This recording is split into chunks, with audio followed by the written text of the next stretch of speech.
I know some of these things are shocking to you, but you need to be shocked.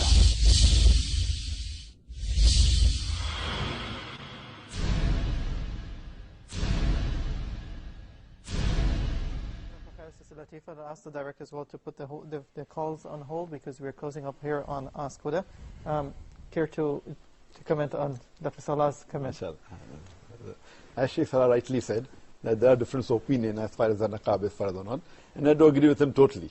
There are different opinions, and I do agree with him, as he said earlier, that most of the fuqahas, they say that it is not fard, but it is mustahab recommended. But there are quite a few scholars, or quite few but large in numbers. Few doesn't mean few, but the number they are large, who do say that wearing niqab is fard. And each of these two group of scholars have given their reasoning. And as a person, as a Muslim, we analyze the reasoning. And what we feel is more close to Quran Sunnah, we give the word. And as Shaykh Salah, he feels that wearing the niqab fard is the more appropriate based on Quran and Sunnah. And when I read the reasoning of both these group of scholars, I agree with Shaykh Nasruddin Albani. Not because he's Shaykh Nasruddin Albani, his reasoning.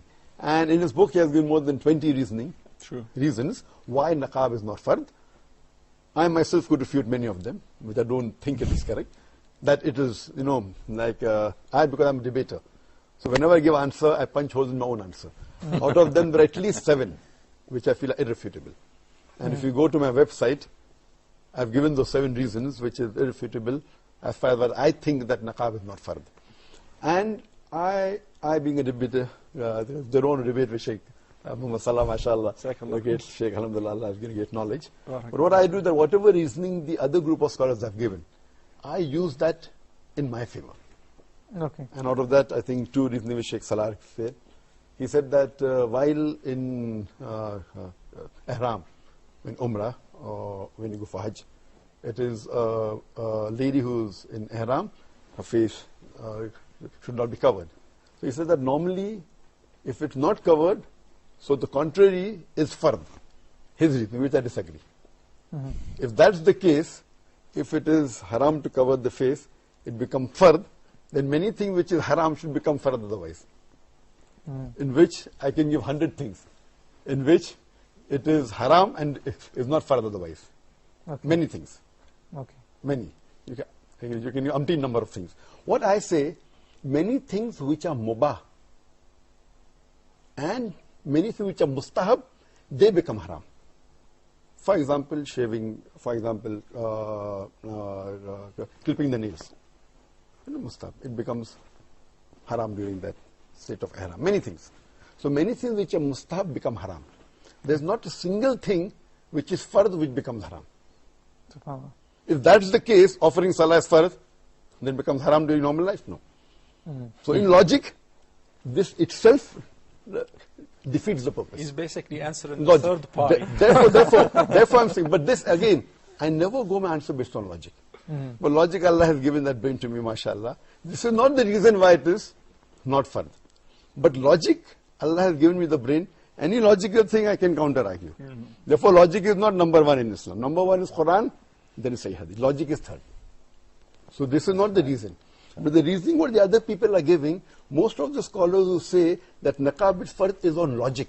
It is not on Sahih Hadith.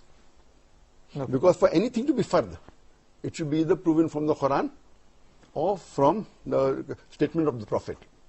If it's a derived thing, fine, there can be various derived things, which also can be fard, but unless you have solid proof, you can't say anything is fard or haram. So most of the scholars who say niqab is fard, it is derived. And in derived, you can turn the tables over. So if you say, therefore I say, that if niqab, if showing the face is fard, normal time, it cannot be haram. Okay. Fine? That's one point. Second point, which I can go on each every point. Why I say it is not for the... Second, he says that beauty is in the face. I do agree with him, but not 100%. 90%? No, I'll tell you why. I'll tell you statistics. Again, this is not the reason. You can't give your logic because face is most beautiful, therefore face should be covered. This is our human logic. Allah's commandment is far superior to human logic. Because the most important part of face is the eyes. The eyes. And the eyes are seen. Eyes can be seen. Again, it's defeat knowledge. Again, just to tell you, according to this scientific research, when a man looks at a woman, 68% they first look at the bosom. It's a recent research that came. 68%. 8% they initially look at the bosom, at the chest, not at the face. SubhanAllah. Fine? So that is the reason Allah says in the Quran that cover the veil over the bosom. The scientific research. Anyway, just because our logic says, I'm not saying that's the reason niqab is not fard. The reason I gave is based on the hadith of Muhammad Sallallahu Alaihi Wasallam, that Muhammad Sallallahu Alaihi Wasallam said, it's a hadith of Abu Dawud in the book of Salah, that when a lady reaches puberty and she offers Salah, her complete body should be covered except the face and the handle of the wrist. And the same word that is used for the veil in Surah Nur, chapter number 24, verse number 31, is used in the hadith. Same word. Okay. Jilbab, Yes. khimar. Okay. No scholar today ever says that when you offer salah, your face should be covered. No scholar that I know of. It's Fine? not permissible to cover the face Sorry? in the salah. It is not permissible to cover the Correct. face in the So, so again, the same word which is in Arabic in the hadith of Abu Dawud, Sahih Hadith Muhammad Sallallahu Alaihi Wasallam, is used in the Quran. So Surah Nur, chapter 24, verse number 31, the word khimar does not mean covering the face. Again, going to jilbab al-hinna, it's a verse of Surah Azab, chapter 33, verse number 55, that the jilbab, when it says over, it can be done in various ways. Okay. It says close to the body, not on the face. So based Dr. on this, Zakir. I agree more with the He told argument. me he's a debater, but the hadith is a weak hadith. Okay. Hadith Asma. Of Whenever a woman grows the age of puberty, classified Sahih by Albani. Shaykh Albani has classified it Sahih. we'll verify Okay. that, inshallah. Shaykh Albani said Inshallah, Sahih. inshallah, we have a lot of time after the show. Unfortunately, we're out of time. Anyway, I'm very different opinions. I'm not sure. Jazakallah khair, Dr. Zakir, for finding the time to be an Ask Huda.